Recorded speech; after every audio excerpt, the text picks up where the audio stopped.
माता दी प्यारे बच्चों, डिसोल्यूशन की नेक्स्ट क्लास में आपका स्वागत है। आपसे प्रार्थना है अपनी वर्कबुक का पेज नंबर 8.10 निकालो। पेज नंबर 8.10 निकालो। क्वेश्चन 4 करेंगे। क्वेश्चन 4 करेंगे 8.10 पे। तो मैं उम्मीद कर रहा हूं कि आपने 8.10 पेज निकाल लिया है और क्वेश्चन नंबर 4 निकाल लिया है। आप साथ साथ नोट करेंगे। कोई डाउट है तो मेरे को कॉल करके ज़रूर पूछ लेंगे।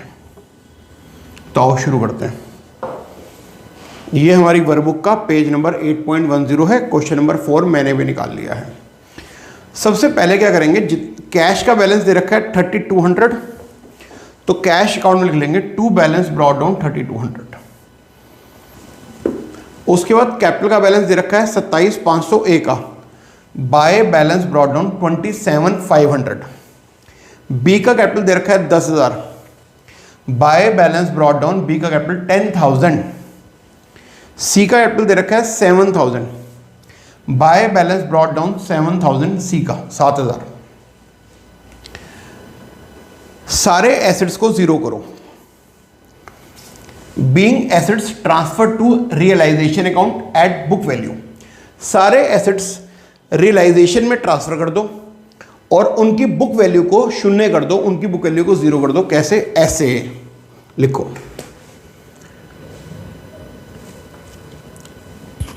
सन्ड्री एसेट्स का डेबिट बैलेंस है, खत्म कर दो क्रेडिट करके, इससे लॉस होगा, रियलाइजेशन डेबिट हो जाएगा।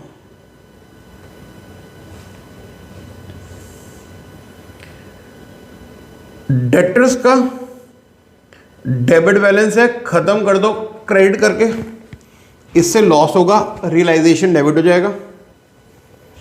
स्टॉक एसेट है, डेबिट बैलेंस है, खत्म कर दो क्रेडिट करके, इससे लॉस होगा, रियलाइजेशन डेबिट हो जाएगा। फिक्सचर्स का डेबिट बैलेंस है, खत्म कर दो क्रेडिट करके, इससे लॉस होगा, रियलाइजेशन डेबिट हो जाएगा।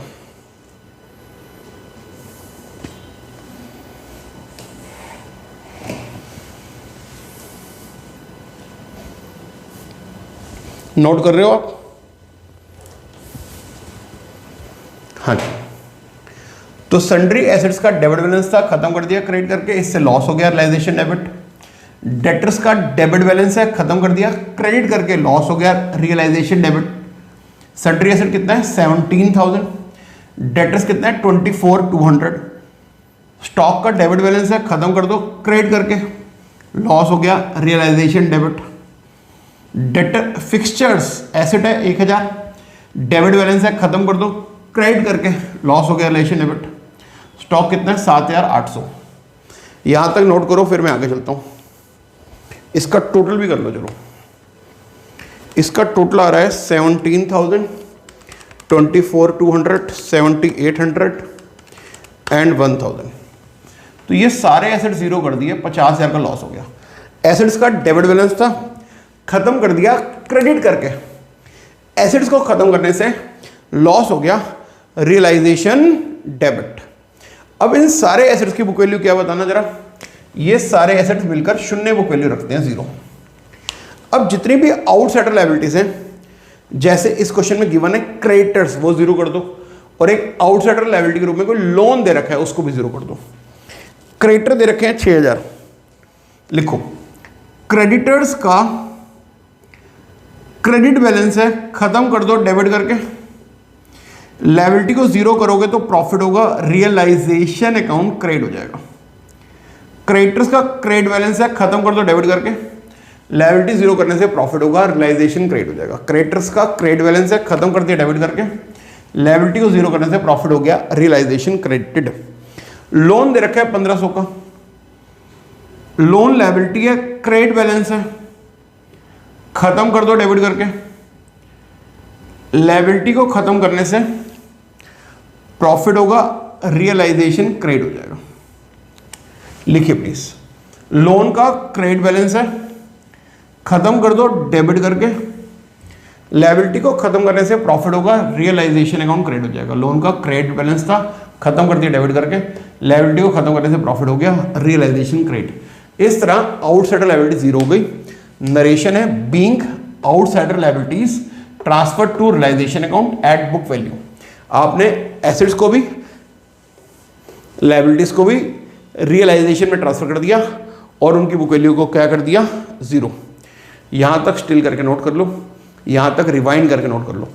इस चैप्टर में नॉर्मली जर्नल एंट्रीज ही आती हैं, पिछले 10 बार में कम से कम 9 बार जर्नल एंट्रीज ही आई हैं। तो इस चैप्टर में जर्नल एंट्रीज पे विशेष ध्यान देना है आपको। इस समय सारे एसेट जीरो हैं, सारी आउटसाइडर लायबिलिटी जीरो हैं। कैश को जीरो नहीं करते, उसका अकाउंट बना लिया, 3200 कैश का बैलेंस है। अब आ जाओ फर्स्ट पॉइंट पे, goodwill is to be ignored.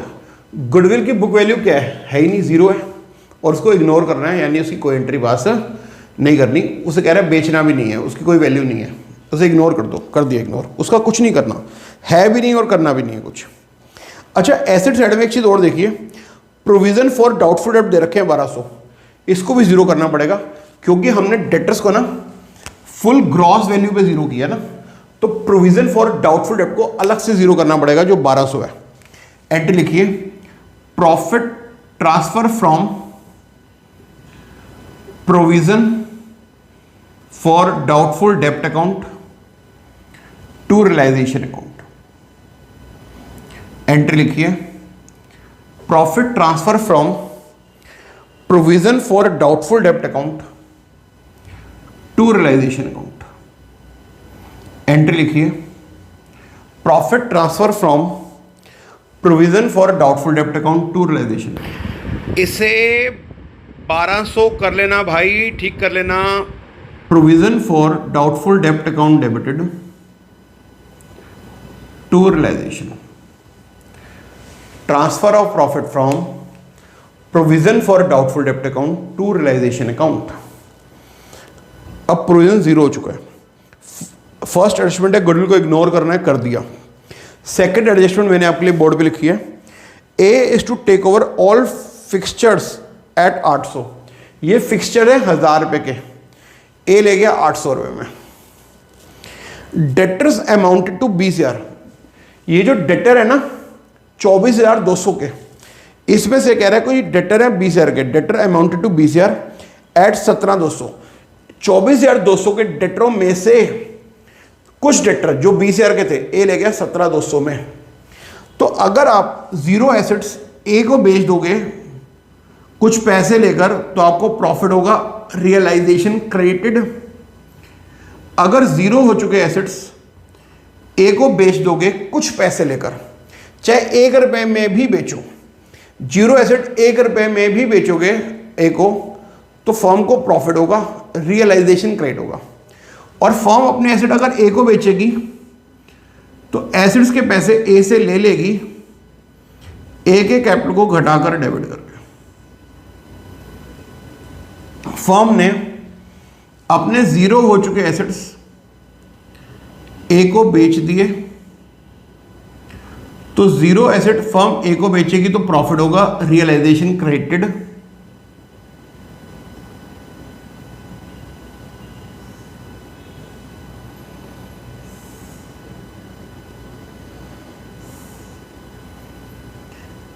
एक 1000 वाला जो फिक्सचर था ना, 1000 वाला, वो 800 में बेचा। और सम डेटर्स जो 20,000 के थे ना बच्चे,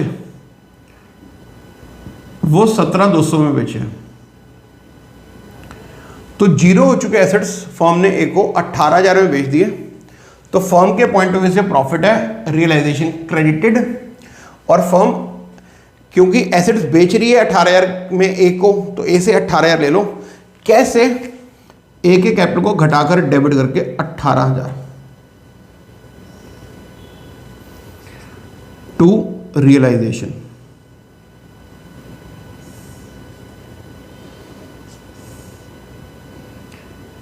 फिक्चर्स एंड डेटर्स नोट करो। मिटा दूं?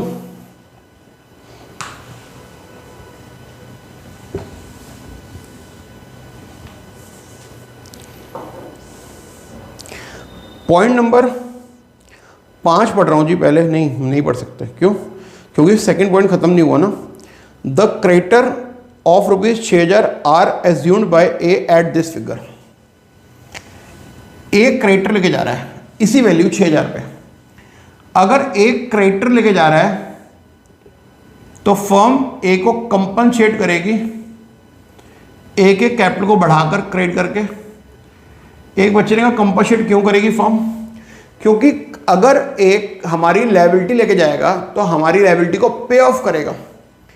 अगर ए हमारी लायबिलिटी लेके जाएगा तो हमारी लायबिलिटी को पे ऑफ करेगा। हमारी क्रेडिटर नाम की लायबिलिटी ए पे ऑफ करेगा, तो हम ए को कंपनसेशन जरूर देंगे उसके कैपिटल को बढ़ाकर क्रेडिट करके। और ए हमारी लायबिलिटी लेकर जाएगा तो ये हमारे बिजनेस के पॉइंट ऑफ व्यू से लॉस है। फर्म अपनी जीरो लायबिलिटी ए के थ्रू पे करवाएगी तो फर्म को लॉस होगा, रियलाइजेशन डेबिटेड। दोबारा देखेंगे, फर्म अपनी जीरो हो चुकी लायबिलिटी ए के थ्रू पे करवाएगी तो फर्म के पॉइंट ऑफ व्यू से, फर्म की तरफ से, फर्म के पॉइंट ऑफ व्यू से लॉस है, रियलाइजेशन डेबिटेड। और फर्म अपनी लायबिलिटी ए के थ्रू पे करवाएगी तो फर्म ए को कंपनसेशन देगी ए के कैपिटल को बढ़ाकर क्रेडिट करके। फर्म अपनी लायबिलिटी ए के थ्रू पे करवाएगी तो फर्म के पॉइंट ऑफ व्यू से ये लॉस है, realisation debited to A's capital account.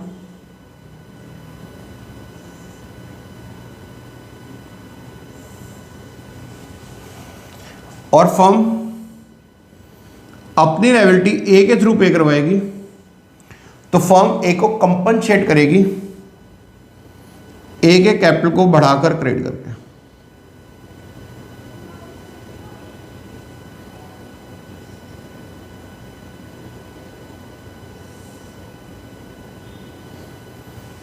तो अगर फर्म अपने क्रेडिटर्स ए के थ्रू पे करवाएगी तो लॉस फर्म को ही होगा, क्योंकि फर्म तो ए को कंपनसेट कर ही देगी ना। तो फर्म के पॉइंट ऑफ व्यू से लॉस है, रियलाइजेशन डेबिटेड। और फर्म ए को कंपनसेशन देगी क्रेडिटर पे करने का, क्योंकि फर्म की लायबिलिटी अगर ए लेके जाएगा तो उसे पे करेगा ना। अब यहाँ पर फ्री में कोई काम नहीं करता है। अगर फर्म की लायबिलिटी ए पे करेगा तो फर्म उसे कंपनसेट करेगी उसके कैपिटल को बढ़ाकर क्रेडिट करके। अच्छा जी, अब आ जाइए 5वें पॉइंट पे। पहले डिसोल्यूशन के एक्सपेंस 270 रुपये हैं। बताओ क्या एंट्री होगी? डिसोल्यूशन के एक्सपेंस 270 हैं, ऐसा 5वें पॉइंट में लिखा है। तो फर्म की जेब से कैश जाएगा, क्रेडिट वर्ड गोज आउट, और फर्म के पॉइंट ऑफ व्यू से ये एक्सपेंस है, लॉस है, रियलाइजेशन डेबिटेड। ठीक है, तो डिसोल्यूशन एक्सपेंसेस 270 रुपये, फर्म के पॉइंट ऑफ व्यू से एक्सपेंस है, लॉस है, रियलाइजेशन डेबिटेड। और डिसोल्यूशन के एक्सपेंसेस 270 रुपये, फर्म के पॉइंट ऑफ व्यू से लॉस है, रियलाइजेशन डेबिटेड।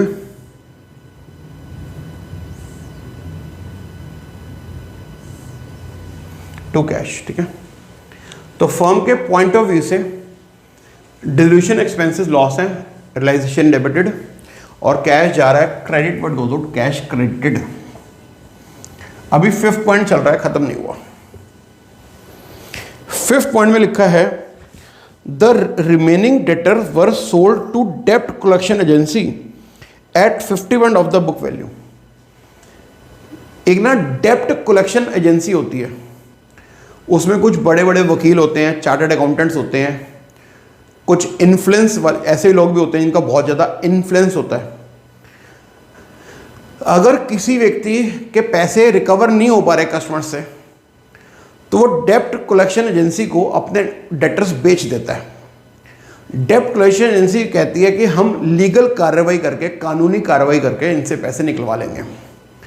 तो जो आपके डेटर्स बचे हुए थे वो आपने डेब्ट कलेक्शन एजेंसी को दे दिए और उनसे 50% ले लिए इन फुल सेटलमेंट। यहां पे क्लियरली लिखा है जो डेटर का हिस्सा बच गया था, जो डेटर आप खुद कलेक्ट करने में असमर्थ थे, वो डेटर आपने डेब्ट कलेक्शन एजेंसी को दे दिए और उस डेब्ट कलेक्शन एजेंसी ने डेटरों से कहा कि हमसे कहा कि हम आपके डेटर से पैसे कलेक्ट कर लेंगे, हम आपको 50% दे सकते हैं, बस जाओ ऐश करो, डेटरों से पैसे हम अपने आप लेते रहेंगे। तो एक बार पढ़ लीजिए, the remaining debtor were sold to a डेब्ट collection agency for 50% of the book value. आपको याद दिलाऊंगा, डेटर 24,200 के थे, इसमें से 20,000 के डेटर तो ए ले गया था 17,200 में, याद है आपको।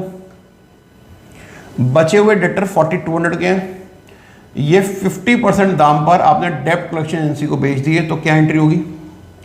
डेब्ट कलेक्शन एजेंसी से डेटर्स के अगेंस्ट हमें 2100 रुपये मिल जाएंगे, कैश आएगा, डेबिट वर्ड कम्स इन, और जीरो हो चुके डेटरों से भी हमें 2100 रुपये मिल रहे हैं, हमें प्रॉफिट है, रियलाइजेशन क्रेडिट हो जाएगा। जो डेटर जीरो हो चुके हैं उनसे भी हमें 2100 रुपये रियलाइज हो रहे हैं, जीरो डेटरों से 2100 रुपये मिल जाना हमारे पॉइंट ऑफ व्यू से प्रॉफिट है, रियलाइजेशन क्रेडिटेड, फर्म को प्रॉफिट हो रहा है, फर्म के पॉइंट ऑफ व्यू से प्रॉफिट है, रियलाइजेशन क्रेडिटेड।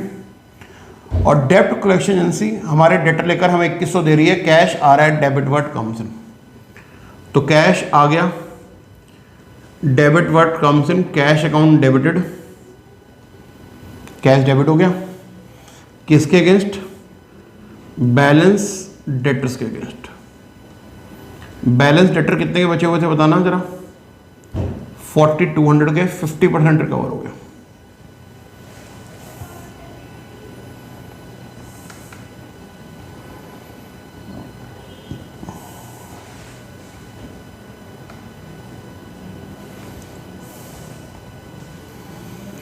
$4,200 के बैलेंस डेटर से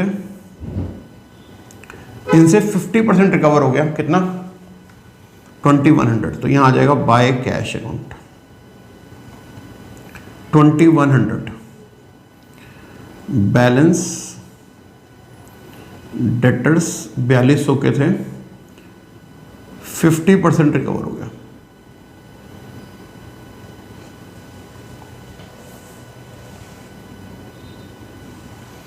ठीक है जी, यहां तक नोट कीजिए, फिर आगे चलते हैं। आइए बेटा थर्ड पॉइंट पढ़ते हैं। B is to take over all stock at 7,000। B सारा स्टॉक ले गया 7,000 में।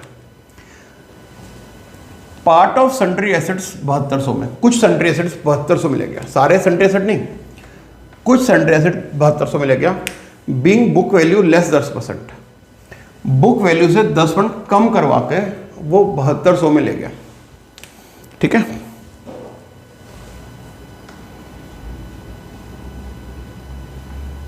देखते हैं एक बार।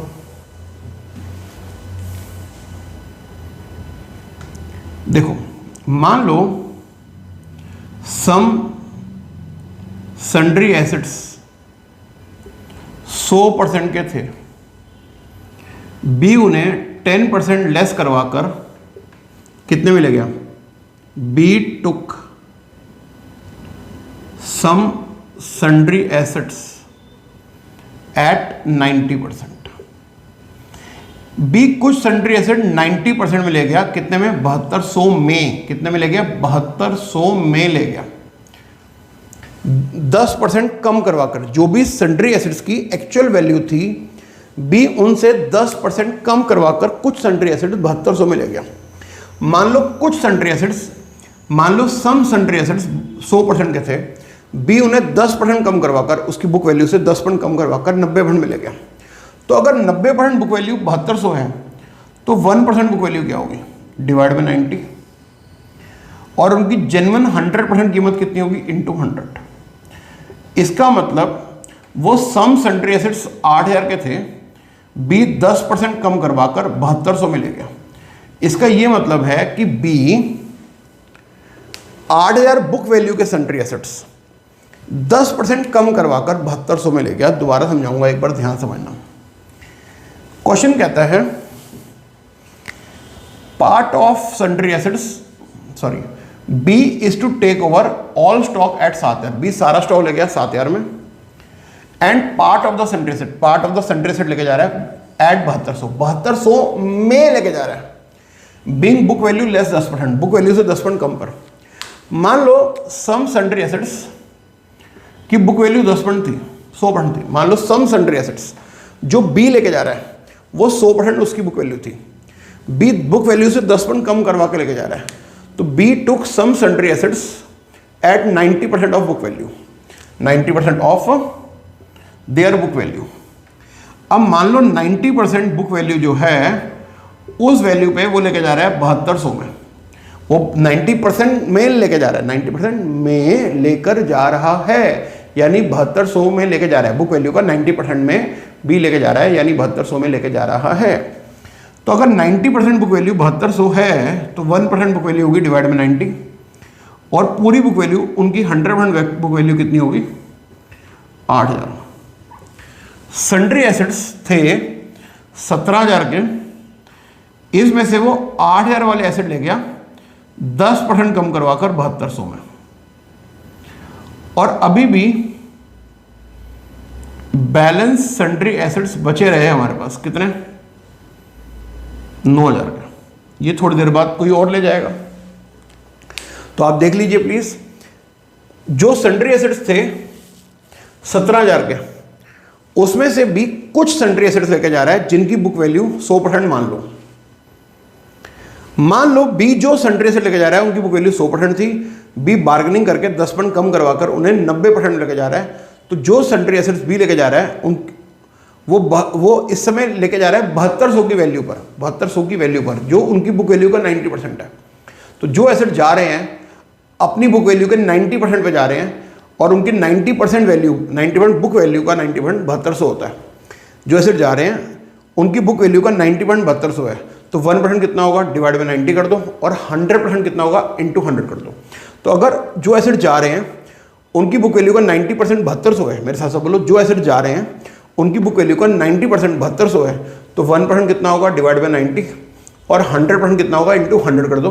तो उनकी बुक वैल्यू 8000 थी, वो 10% उनकी बुक वैल्यू, जो सारे सन्ड्री एसेट की बुक वैल्यू 8000 नहीं थी, जो सम सन्ड्री एसेट्स बी लेकर जा रहा है उन सम सन्ड्री एसेट्स की बुक वैल्यू 8000 थी, बी 10% कम करवाकर, बी 800 रुपये कम करवाकर उन्हें 7200 में लेकर जा रहा है।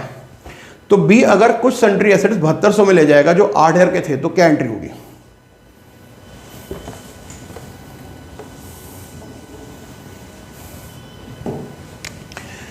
जीरो हो चुके सन्ड्री एसेट्स आपने बेच दिए, प्रॉफिट हो गया, रियलाइजेशन क्रेडिटेड, और बी को बेचे हैं, बी से पैसे ले लो उसकी कैपिटल को घटाकर डेबिट करके, बी से पैसे ले लो उसकी कैपिटल को घटाकर डेबिट करके। क्या बेचा है आपने, बी को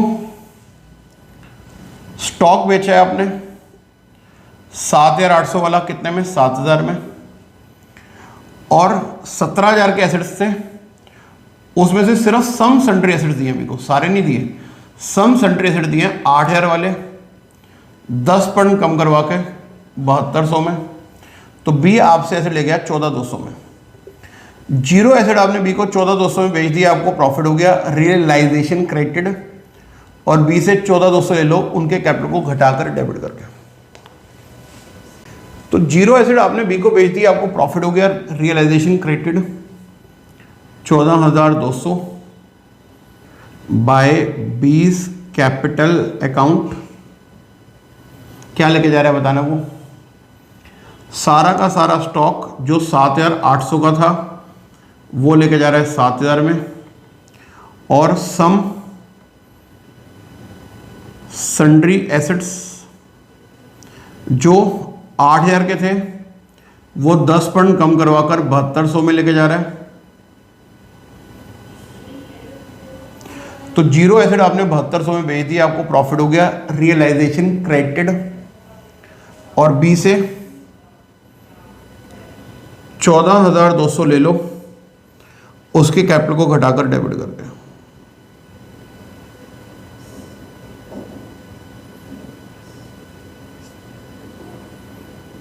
सम सन्ड्री एसेट्स।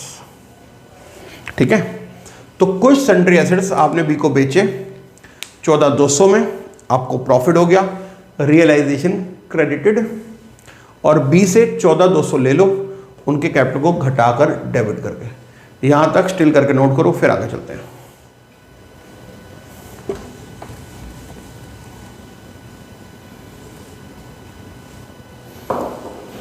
अब हम पढ़ेंगे fourth point. C is to take over the remaining sundry assets at 90% of book value.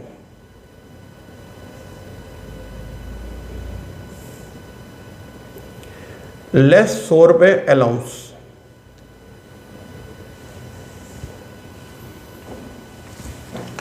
सी कह रहा है कि ये जो सन्ड्री एसेट्स बचे हैं ना 17,000 के, ये 17,000 के सन्ड्री एसेट्स थे, है ना।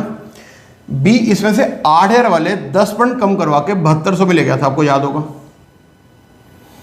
अब कह रहे हैं जो बाकी सन्ड्री एसेट बचे हैं वो मेरे को दे दो एट 90%। तो दे दो भी इसको 90% में। 9,000 का 91 कितना होता है?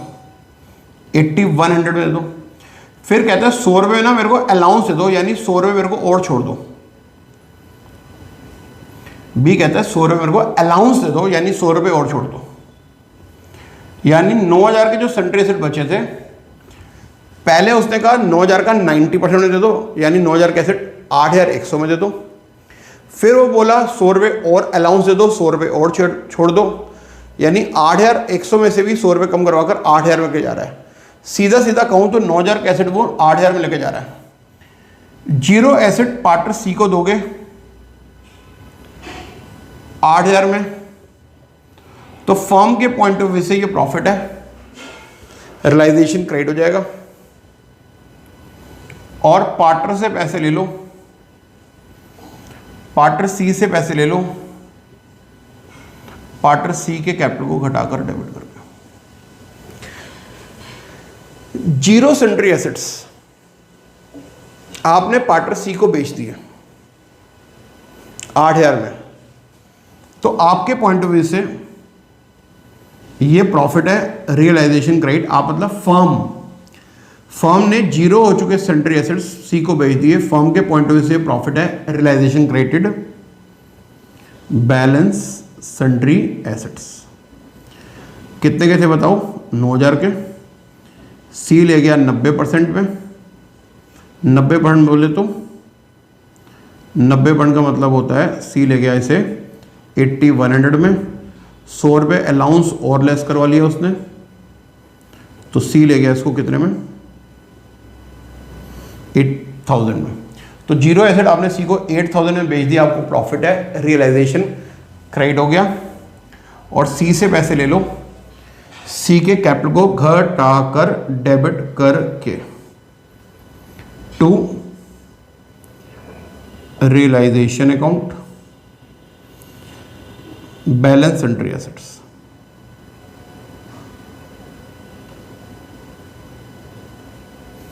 और बी क्या लेकर गया था?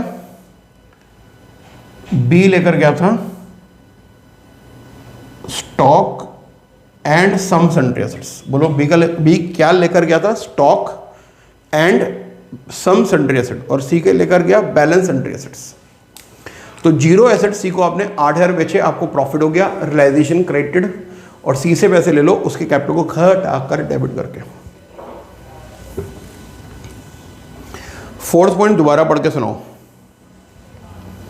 फोर्थ पॉइंट कहता है C to take over remaining sundry assets at 90% of the book value less 100 रुपये allowance and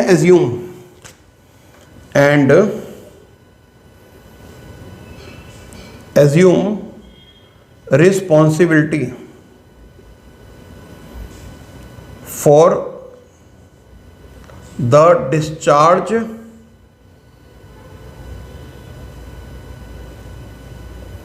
of the loan together with accruing interest of ₹30 which has not been recorded in the books of the firm। Question कहता है कि B कह रहा है, सी कह रहा है, सॉरी सी की बात हो रही है। सी कह रहा है मैं लोन डिस्चार्ज कर दूंगा और उस पर ₹30 एक्रूड इंटरेस्ट है जो रिकॉर्डेड ही नहीं है बुक्स में, उसको भी पे कर दूंगा। अब लोन तो जीरो हो चुका है, उसको पे कर दूंगा, और उसका एक्रूइंग इंटरेस्ट जो है बुक्स में रिकॉर्डेड नहीं है, क्योंकि बुक्स में रिकॉर्डेड नहीं है यानी बुक्स में अनरिकॉर्डेड है, तो उसकी बुक वैल्यू भी जीरो है। तो एक्रूड इंटरेस्ट लोन का यानी आउटस्टैंडिंग इंटरेस्ट लोन का जो बुक्स में रिकॉर्डेड नहीं है यानी उसकी बुक वैल्यू जीरो है, और लोन 1500 वो भी जीरो हो चुका है। तो जीरो लोन सी पे कर देगा और उसका एक्रूइंग इंटरेस्ट यानी आउटस्टैंडिंग इंटरेस्ट भी सी पे कर देगा। क्या एंट्री होगी? सी फर्म की लायबिलिटी पे करेगा तो फर्म सी को कंपनसेशन जरूर देगी उसके कैपिटल को बढ़ाकर क्रेडिट करके, 1500 लोन के लिए और ₹30 इंटरेस्ट के लिए, और जीरो लायबिलिटी फर्म सी के थ्रू पे करवा रही है। तो फर्म के पॉइंट ऑफ व्यू से ये एक्सपेंस है, लॉस है, रियलाइजेशन डेबिट हो जाएगा। फर्म अपनी जीरो लायबिलिटी सी के थ्रू पे करवाएगी तो फर्म के पॉइंट ऑफ व्यू से लॉस है, रियलाइजेशन डेबिट हो जाएगा, और फर्म सी को कंपनसेट करेगी कैसे? उसके कैपिटल को बढ़ाकर क्रेडिट करके, by realisation account,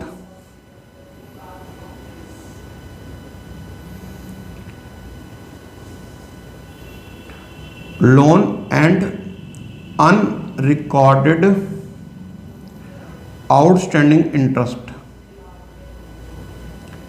paid by C. तो अगर फर्म की जीरो लायबिलिटी सी पे करेगा तो फर्म के पॉइंट ऑफ व्यू से एक्सपेंस है, लॉस है, रियलाइजेशन डेबिट हो जाएगा to partner C's capital account. Loan and unrecorded outstanding interest paid by C. तो फर्म की जीरो लायबिलिटी सी पे करेगा तो फर्म के एक पॉइंट ऑफ व्यू से एक्सपेंस है, लॉस है, रियलाइजेशन डेबिट हो जाएगा, और फर्म सी को कंपनसेशन देगी उसके कैपिटल को बढ़ाकर क्रेडिट करके, लाइक दिस। अब आगे चलते हैं।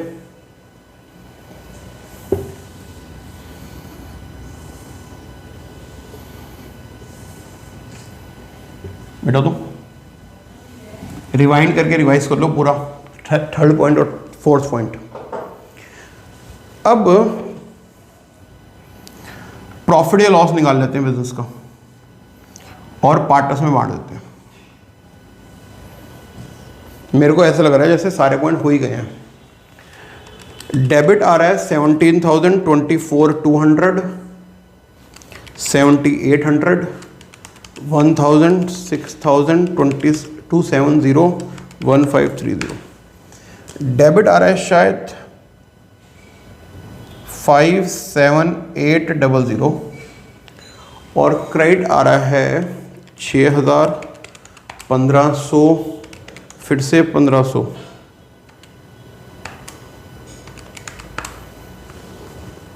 फिर 18,000, 2,100, 14,200, 8,000। क्रेडिट कम आ रहा है, डेबिट ज़्यादा आ रहा है शायद। ये तो क्रेडिट है, डेबिट इतना है। अगर डेबिट ज़्यादा होगा तो लॉस होगा, 6,500 का लॉस है, पार्टनर से मार दो। By loss transfer to ABC। क्या रेशियो है? रेशियो है 3:1:1।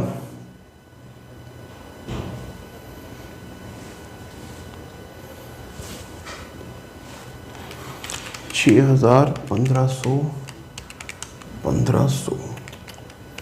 एक बार कुछ गड़बड़ भी लग रही है। ये पुरिन फॉर बैड डेब्ट ना 1200 एक बार चेक कर लो, इसकी एंट्री भी ठीक कर लेना। एंट्री है transfer of profit from provision for doubtful डेप्ट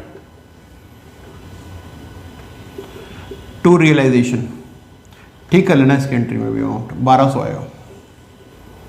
ठीक है,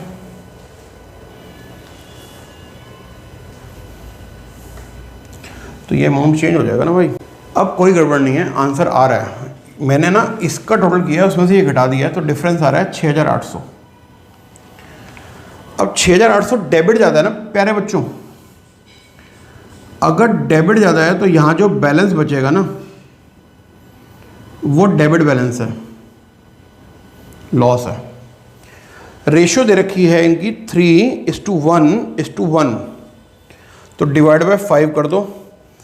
1360 1360 4080 बांटो।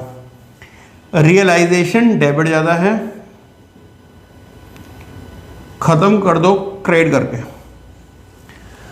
रियलाइजेशन डेबिट ज़्यादा है इसलिए लॉस है, डेबिट बैलेंस है, ख़त्म कर दो क्रेडिट करके। और ये लॉस है, पार्टनर्स में बांटोगे तो पार्टनर्स के कैपिटल घट जाएंगे डेबिट करके। रियलाइजेशन डेबिट ज़्यादा है, लॉस है, ख़त्म कर दो क्रेडिट करके। ये लॉस पार्टनर्स में बांटोगे तो पार्टनर्स के कैपिटल घट जाएंगे डेबिट करके। बोलो, रियलाइजेशन डेबिट ज़्यादा है, ख़त्म कर दो क्रेडिट करके।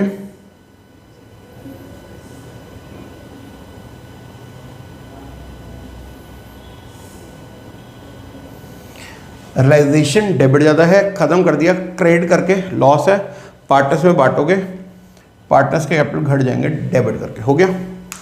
अब पे ऑफ कर दो, देखो किस में डेबिट ज़्यादा है किस में क्रेडिट ज़्यादा है, चेक करो ज़रा। इसमें तो क्रेडिट ज़्यादा आ रहा है शायद 33,500, इसमें डेबिट ज़्यादा आ रहा है शायद 15,560 रुपये, इसमें भी डेबिट ज़्यादा है शायद 9,000। तो बी एंड सी में ना डेबिट ज़्यादा है, बी और सी ब्रॉट इन करेंगे, क्या एंट्री होगी? कैश आएगा, debit what comes in, B additional capital देगा, फाइनली बी एडिशनल कैपिटल देगा, क्रेडिट द गिवर। बी पैसे दे रहे हैं, credit the giver by cash account, brought in by B, debt is introduced by B. Cash आ रहा है, debit what comes in to B's capital account. B क्या कर रहा है? पैसा इंट्रोड्यूस कर रहा है, मतलब ब्रॉट इन कर रहा है। सी में भी देख लो डेबिट ज़्यादा है 9360, क्रेडिट तो कम लग रही है 8530। सी में भी डेबिट ज़्यादा आ रहा है तो सी भी ब्रॉट इन करेगा, सी भी इंट्रोड्यूस करेगा, कैश आएगा, debit what comes in, cash debit हो जाएगा, कैश आएगा, डेबिट वर्ड कम्स इन। और सी एडिशनल कैपिटल दे रहा है, क्रेडिट द गिवर, कैश आ रहा है, debit what comes in, cash debit हो जाएगा, सी दे रहा है, क्रेडिट द गिवर।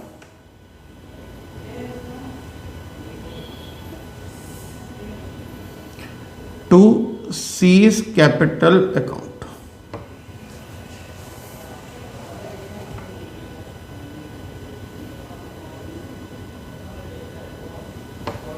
ठीक है,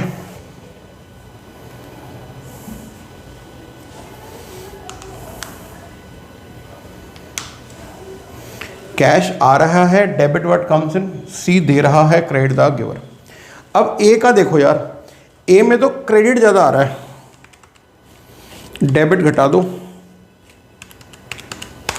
ए विड्रॉ करेगा अपना पैसा, ए क्रेडिट ज़्यादा आ रहा है, ए विड्रॉ करेगा, ए डेबिट टू कैश।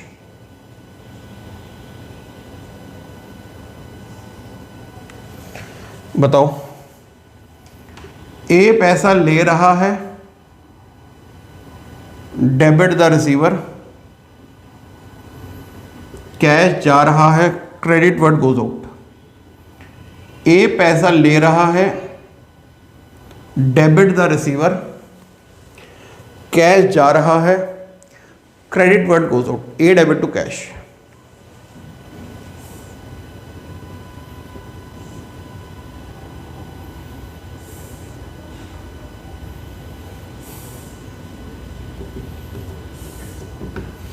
इधर आ रहा है 11,690। इधर बताओ,